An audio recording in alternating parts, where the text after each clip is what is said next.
Halo semuanya. Halo, Assalamualaikum warahmatullahi wabarakatuh. Assalamualaikum warahmatullahi wabarakatuh. Om Swastiastu, Shalom Nama Budaya. Halo. Halo, saya Istighfarin Korima dari kelas 2018C NPM 187000115. Terima kasih.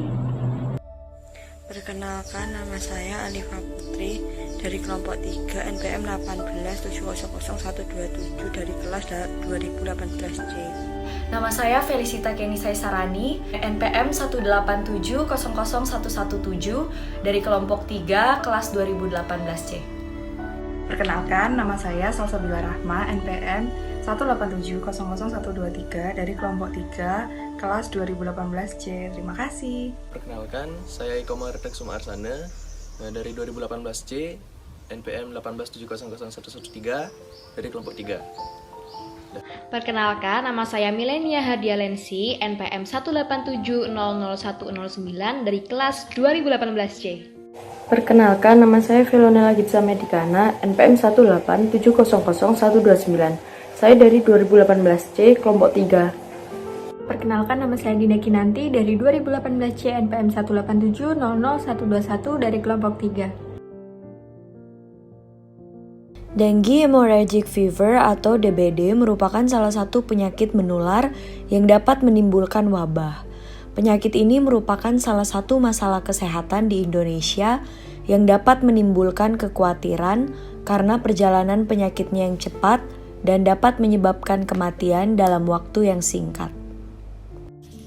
Pada kesempatan kali ini, saya akan menjelaskan mengenai masa inkubasi dengue hemorrhagic fever atau biasa kita sebut dengan demam berdarah DBD.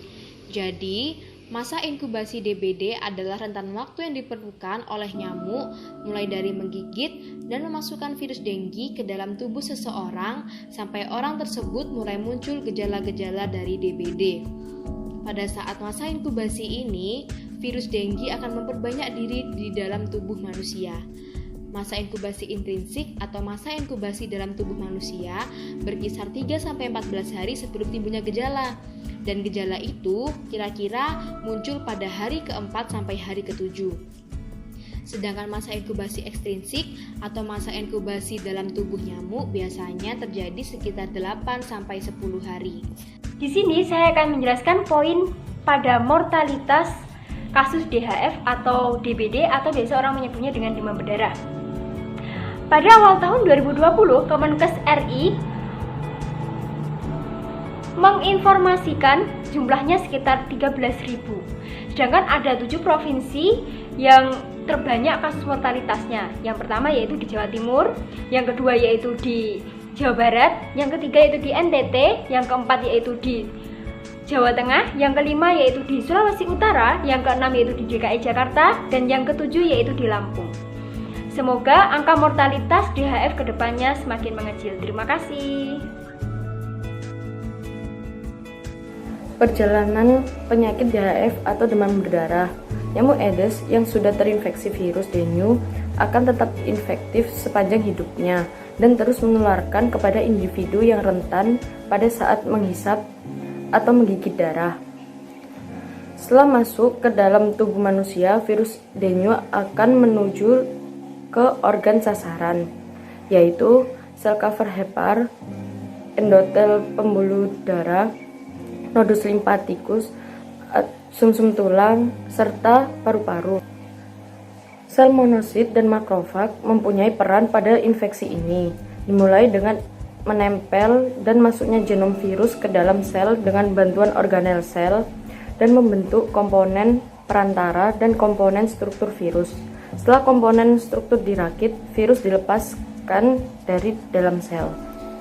Infeksi ini menimbulkan reaksi imunitas protektif terhadap serotip virus tersebut, tetapi tidak ada cross protektif terhadap serotip virus lainnya.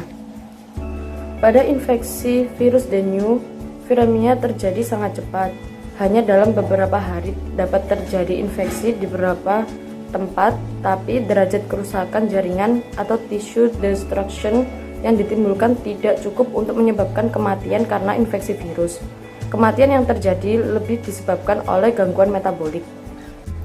3 tahap presentasi klinis diklasifikasikan sebagai demam, beracun, dan pemulihan. Tahap beracun yang berlangsung 24 hingga 48 jam adalah masa paling kritis, dengan kebocoran plasma cepat yang mengarah ke gangguan peredaran darah. Terdapat 4 tahapan derajat keparahan DBD, yaitu derajat pertama dengan tanda terdapat demam disertai gejala yang tidak khas dan uji korniket dengan hasil yang positif. Derajat kedua yaitu derajat pertama ditambah ada perdarahan spontan di kulit atau perdarahan lainnya. Pada derajat ketiga ditandai adanya kegagalan sirkulasi, yaitu nadi cepat dan lemah serta penurunan nadi, hipotensi, sianosis di sekitar mulut, akral dingin, kulit lembab. Pada derajat yang keempat, yaitu ditandai dengan shock berat, yaitu nadi tidak dapat diraba dan tekanan darah tidak teratur. 5 level of prevention dari DHF atau demam berdarah. Yang pertama ada health promotion. Health promotion yaitu pendidikan dan penyuluhan, perbaikan suplai dan penyimpanan air, menekan angka pertumbuhan penduduk, serta perbaikan sanitasi lingkungan. Yang kedua adalah specific protection, terdiri dari abatisasi, fogging fokus, pemeriksaan jentik berkala atau PJB, pergerakan PSN, pencegahan gigitan nyamuk, serta pengendalian vektor. Yang ketiga adalah early diagnosis dan prompt treatment, yaitu pelacakan penderita, penemuan dan pertolongan penderita, pemeriksaan laboratorium, serta pengobatan pada penderita. Yang keempat adalah disability limitation. Disability limitation dengan pengobatan dan perawatan seperti pemberian cairan atau transfusi darah, transfusi trombosit, atau pemberian cairan plasma. Yang kelima adalah rehabilitation. Rehabilitasi terdiri dari rehabilitasi fisik, mental, sosial vokasional, serta estetis atau keindahan. Morbiditas penyakit DHF menyebar di negara-negara tropis dan subtropis. Kejadian penyakit DHF semakin tahun semakin meningkat dengan manifestasi klinis yang berbeda mulai dari yang ringan sampai berat. Kota Surabaya adalah salah satu daerah endemik DHF di Indonesia dengan jumlah kasus DHF menduduki peringkat tertinggi di Provinsi Jawa Timur.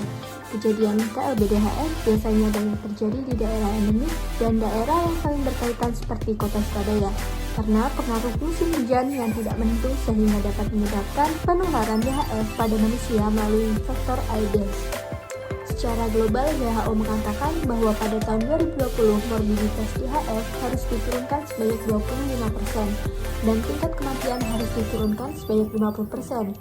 Untuk mencapai target tersebut diperlukan berbagai strategi baik penanggulangan vektor maupun dengan upaya lainnya termasuk program vaksinasi.